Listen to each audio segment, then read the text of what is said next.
नमस्ते दोस्तों, अपने YouTube चैनल पर आपका स्वागत है।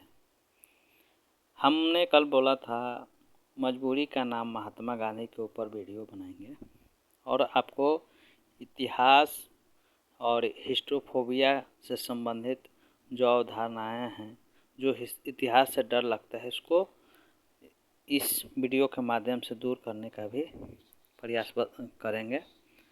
और यह वीडियो थोड़ा लंबा हो सकता है, ध्यान से देखिएगा और समझिएगा कि किस तरह से लिंकेज करते हुए इतिहास को समझने का काम किया है।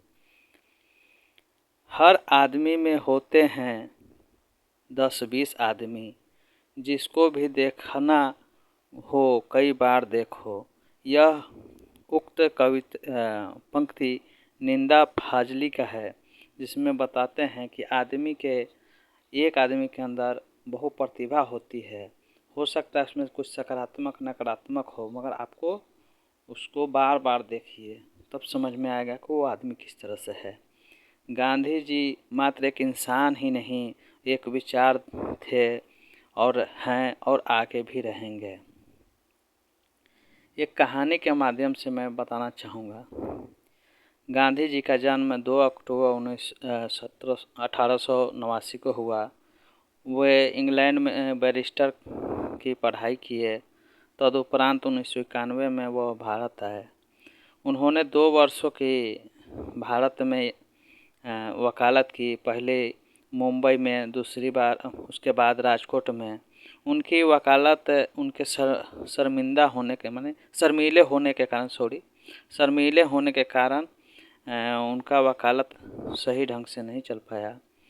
उसी के दौरान दादा अब्दुल्ला, जो गुजरात के रहने वाले थे और दक्षिण अफ्रीका में व्यापारी थे, उन पर मुकदमा हो गया था।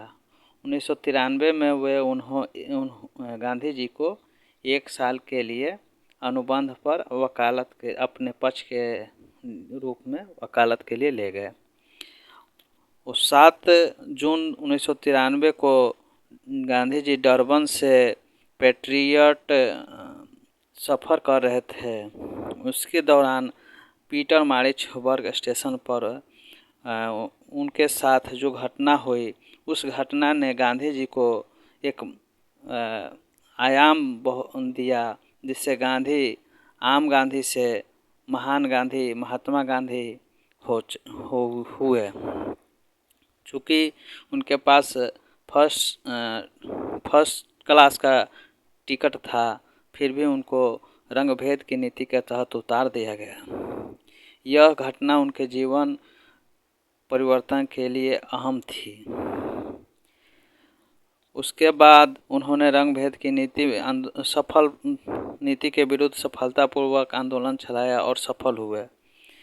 उन्होंने लगभग 21 वर्ष की वहाँ दक्षिण अफ्रीका में सेवा देने के बाद 9 जनवरी 1915 में भारत आए।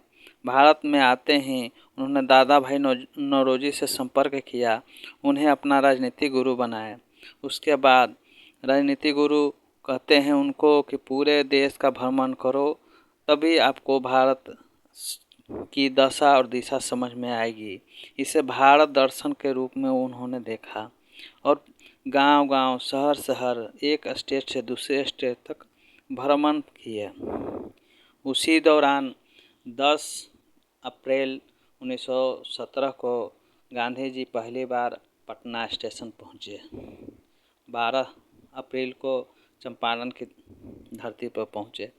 यह राजकुमार शुक्ल की कठोर साधना थी कि और विश्वास था कि गांधी जी को अपने क्षेत्र में बुलाए कि किसान को उसकी दशा और दिशा दोनों बदलने में मदद करेंगे। उसके बाद वहाँ नील खेती के विरुद्ध जो तिनकठिया प्रथा, ददनी प्रथा चल रही थी और अवैध वसूली किया जा रहा था, उसको रोकते हुए सफलतापूर्वक सत्याग्रह किए। इस सत्याग्रह ने गांधी जी को महात्मा की उपाधि प्रदान किया, जिसे रविंद्रनाथ टैगोर ने उन्हें महात्मा कहा था। वे अब क्षेत्रीय न होकर राष्ट्रीय हो गए थे। लोगों में विश्वास जम गया था कि हमारे पास एक हथियार हो गया है महात्मा के रूप में, जो अंग्रेज़ों से लोहा ले सकता है।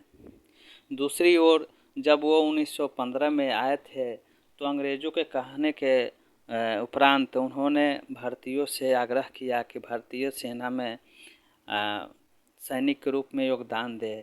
इस कार्य के लिए उन्हें भर्ती करने वाला सार्जेंट के रूप में भी संज्ञा दिया गया। चूँकि उनका मानना था कि प्रथम विश्व युद्ध के बाद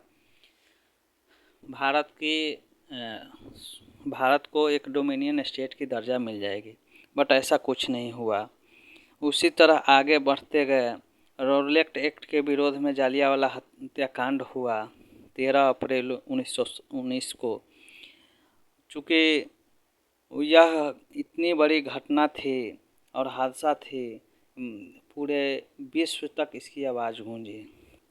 इसी के विरोध में 1 अगस्त 1920 को असहयोग आंदोलन शुरू करने का निर्णय लिया। इसी दिन, जिस दिन असहयोग आंदोलन शुरू हुआ,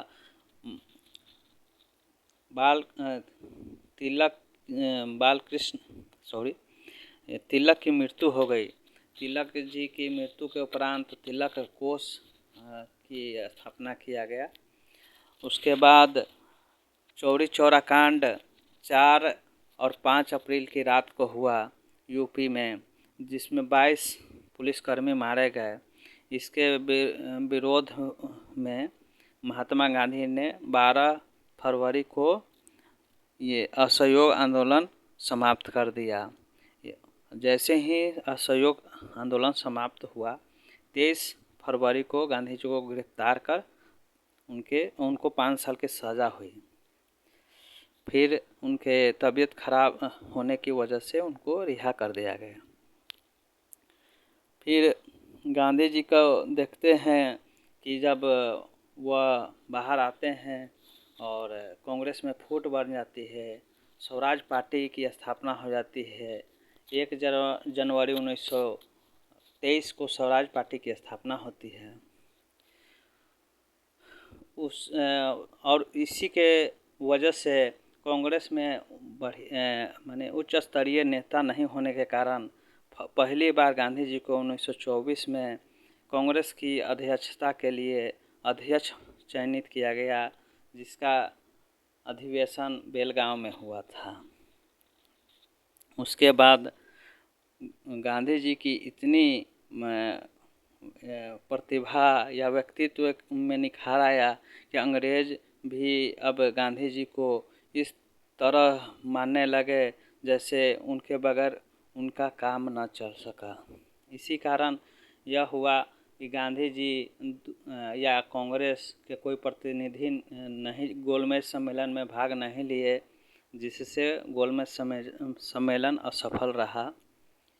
दूसरे गोलमेज सम्मेलन के लिए गांधी और इरविन का समझौता हुआ 5 मार्च 1931 को। इस समझौते को दिल्ली समझौता भी कहते हैं, गांधी इरविन समझौता भी कहते हैं। इस समझौते के उपलक्ष्य में सरोजिनी नायडू कहती हैं, गांधी और इरविन को 2 महात्मा की संज्ञा देती हैं। इसी तरह नुआखाली में 10 अक्टूबर 1946 को हिंदू मुस्लिम दंगे होते हैं।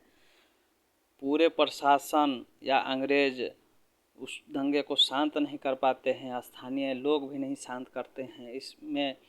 इसके बाद गांधी जी से अंग्रेज और कांग्रेस के वरिष्ठ नेता अपने नेहरू जी भी रिक्वेस्ट करते हैं कि इस अवसर पर आप ही दंगा को शांत कर सकते हैं।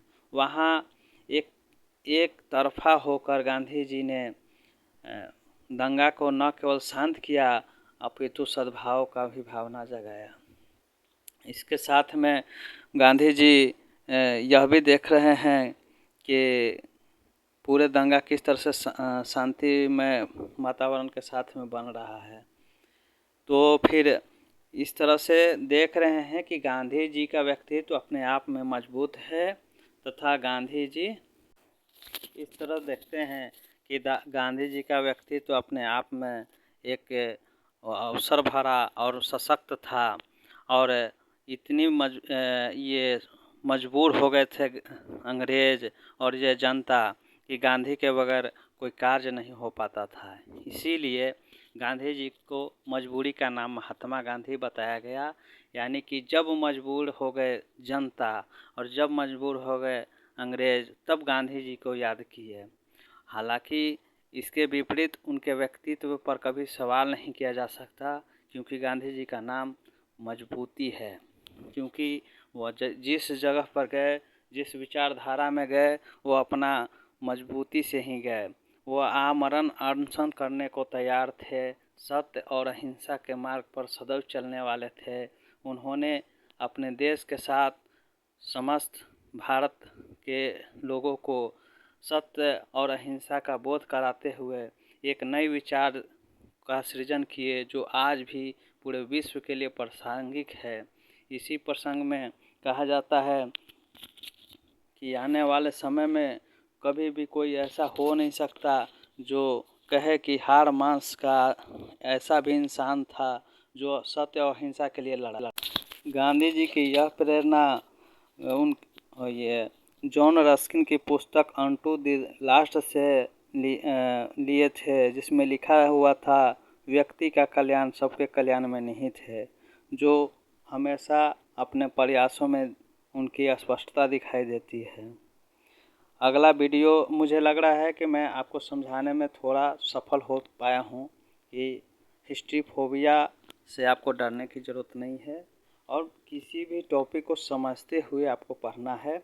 अगला वीडियो मेरा रहेगा गाय पर लेख, गाय पर निबंध, जो मुझे उम्मीद है कि इस वीडियो को लाइक एंड सब्सक्राइब करके आगे बढ़ाएंगे। और कुछ जगह पर अशुद्धि या वर्तनी अशुद्धि हुई होगी तो उसके लिए क्षमा प्रार्थी हैं और चाहते हैं कि अपना चैनल मानते हुए आगे बढ़ाएं। Thank you.